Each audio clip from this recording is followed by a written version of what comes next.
Sarah, and today I'll be talking about the impact that COVID-19 has had on the healthcare industry and how we can adjust our analysis based on what we know has happened in 2022.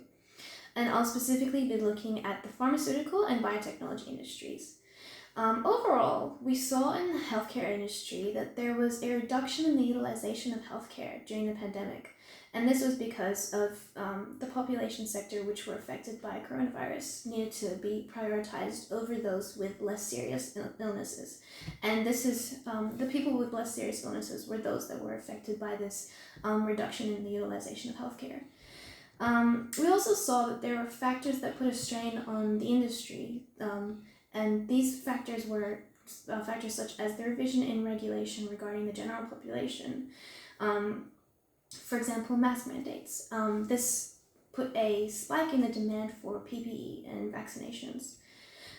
We also saw that in the biotechnology industry, there was an increase in the funding injected into this industry to push for the creation of a vaccine to solve this issue.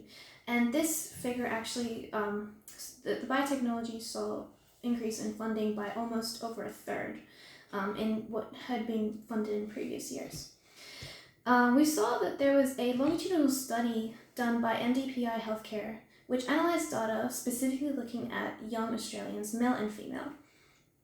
And it saw that there was an increase in healthcare avoidance during the pandemic compared to previous years. So, although there was already an existing avoidance of healthcare previous to the pandemic, this figure increased during the pandemic, unfortunately.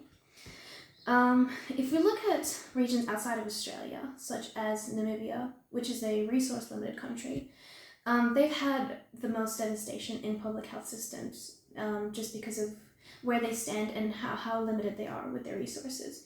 PubMed Central states that through the collection of data in Namibia, overall, there was a negative impact on the availability and access of essential pharmaceuticals.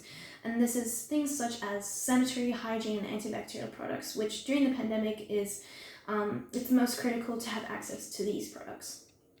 And this issue is mostly caused by supply chain and transportation issues domestically and internationally.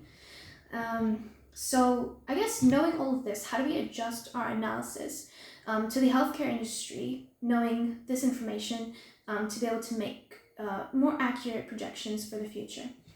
So the pandemic actually catalyzed the transformation of the healthcare industry, and this means that there's more of an emphasis now on preventative measures than treatment measures. And there's also been an increased reliance on technology for remote interactions for school, work, university, and specifically, like I mentioned before, in the healthcare industry, for example, in telehealth communication rather than face-to-face communication. And so our analysis now has to shift and focus on the effectiveness of implementing these new processes.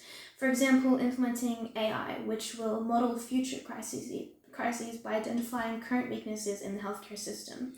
So, for example, now they have patients that have been shifted to remote care rather than face-to-face care. So there is also going to be more of a focus on remote health services and how effective these are and how ideal it is to continue doing this in the future. Thank you.